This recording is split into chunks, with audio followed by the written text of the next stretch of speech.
how do we reframe the objection that we were all going to get to try to get to the decision maker?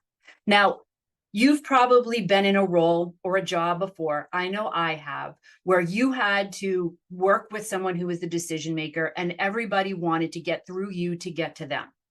And you know, and I know, that if you introduce someone to your boss and they don't like them, it doesn't go well, and it's not valuable to them, the person who's going to hear the slack for that later is you.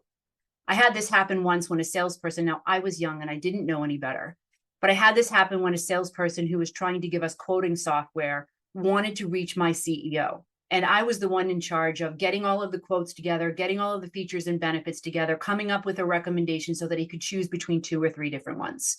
And when we got to the end of the cycle and my boss said, let's look at these 2 solutions, the person who wanted to talk to my boss called me, and I put the call through to my boss, and he reamed me out for 15 minutes after that, because all that salesperson did was pitch him. He didn't actually add any value to the conversation. I didn't know any better.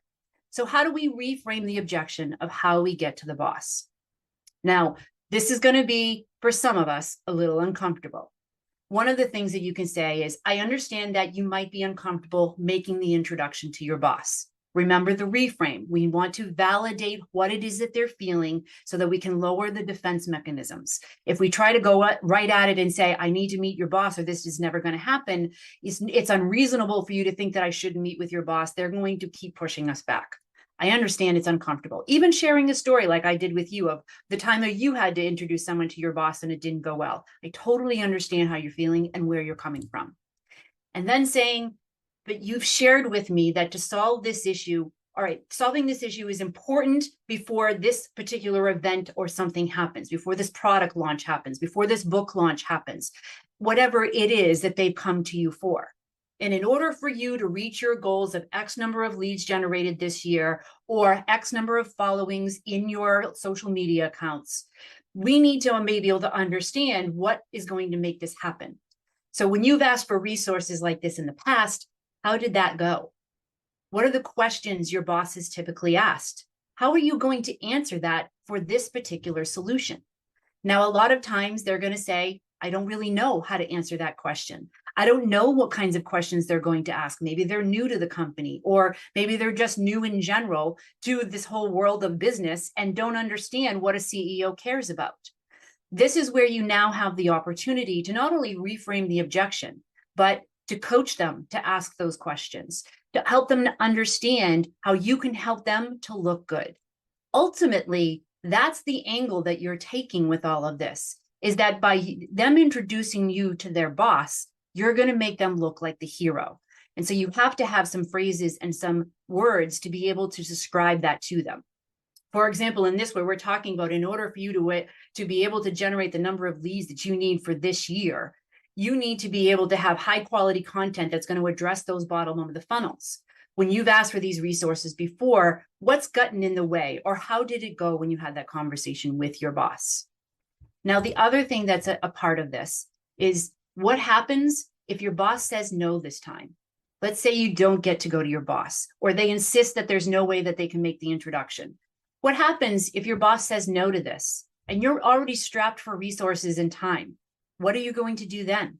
What's your plan if this doesn't work out or you're not able to get the help and resources that you need? And a lot of times that's when they realize, I'm screwed if I don't get this to go through. I'm going to not be able to do my job well, which is then going to reflect poorly on me. And that's when you have to be able to add value and coach them in how to do that. Now, of course, there's going to be some things that get in our way of being able to push back, being able to ask these questions. The mindset that's going to often get in our way of doing this is our own need for approval. Out of all of the things that you see here, the need for approval will cause your buyers to, one, not trust you, which means that they're not going to be willing to introduce you to your boss. And it's also then going to prevent you from being able to ask them because you'll be too upset that they're going to be, or you're too worried that they're going to be upset with you. So you won't push back. You'll simply go along with what they say. Yep, go ahead and talk to your boss, either because you believe that they're going to be able to get this done, or that if they even think it over, they're going to eventually buy from you, which is the non-supportive buy cycle. But what we don't do is we don't actually say the phrase of what happens if we need to go around their boss. Let's talk about that for a moment. Because if they're not willing to introduce you to the boss, and you know that if you don't talk with their leader, then none of this is going to happen. One of the things that we think in our mind is, if I upset this person, then I'm never going to get the deal. Well, guess what? You don't have it anyway. There's nothing for you to lose at this point. You're more likely to lose the deal anyway if you don't go to the boss. So by trying to go through them or around them to get to their boss, the only thing that's going to happen is that they might get upset with you, and you'll probably never see or hear from them again. It's not as if they're going to go around and tell everyone what a horrible person you are, because they won't. So instead, what I invite you to think about is that when someone doesn't want to introduce you to their boss, is to have the phrase of, when I reach out to Carl and ask him about these particular things, how do you think that they'll respond? The key phrase is, when I reach out to Carl, or whomever it is. You're not asking their permission. You're giving them a heads up that this is going to happen. Now, they may say, if you reach out to my boss, he's going to get upset. He's going to scream and swear at me and do all of these other things. And that's when you can have your backup question that we just talked about. What happens if they say no? What's your plan B? What's the worst that can happen for you? The deal doesn't happen. They get upset with you. And then you kind of have to ask yourself the question, if they get upset with me because I want to talk to their boss, how is this working relationship going to go later on?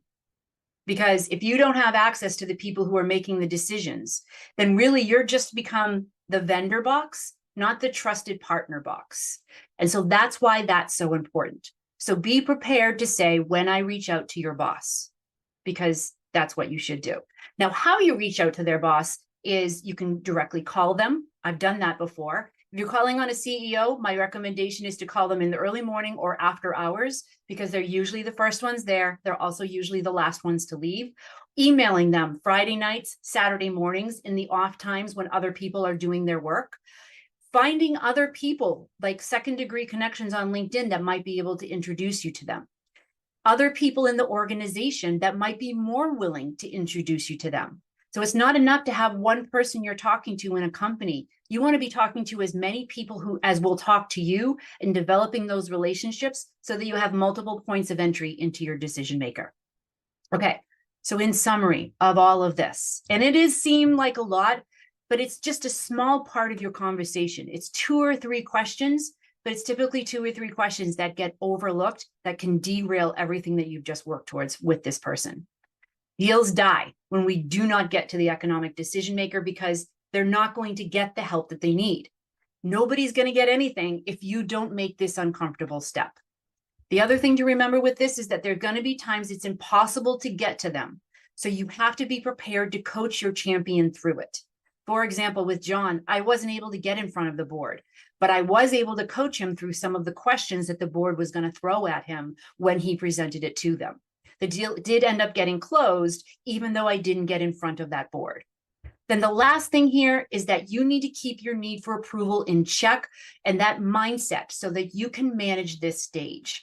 Now, just as a reminder, things to do to manage your own need for approval: establish boundaries, practice getting, establishing those boundaries, finding your own self-worth, and then examining those thoughts and replacing them with some supportive beliefs. Again, check out chapter 4 and Buyer First for some more strategies on how to handle that need for approval. And remember, you've got nothing to lose at this point. You don't have a deal yet to lose, and you're likely to lose the deal if you don't get to that economic decision maker. So some questions. These are some of the questions that I typically ask. What if they're so new to the company that they won't be able to get anyone to listen to them? Again, that's why it's important to have multiple people in the organization that you're talking to. So as you're going through that sales process, when you're asking that question of who else does this impact? Who else cares about this particular thing? How do I get them involved in this conversation early so that I have multiple ways to get there?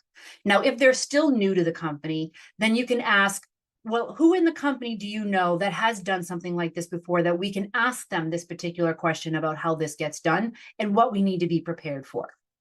Another question that I get all the time is, what if they insist that I send them a proposal before anyone else gets involved? One of the ways that you can answer this is, look, I could draft a proposal for you, but more than likely it's going to miss the mark of what's important to everyone else at the table. And then you and I have just spent hours going back and forth for something that's not even going to be relevant for the people who are going to be looking at it. Rather than wasting that time to put a proposal together for something that might not even be the right solution, can we get them involved earlier so that they can tell us what we need to put in this so that you can get the resources you need to solve this problem?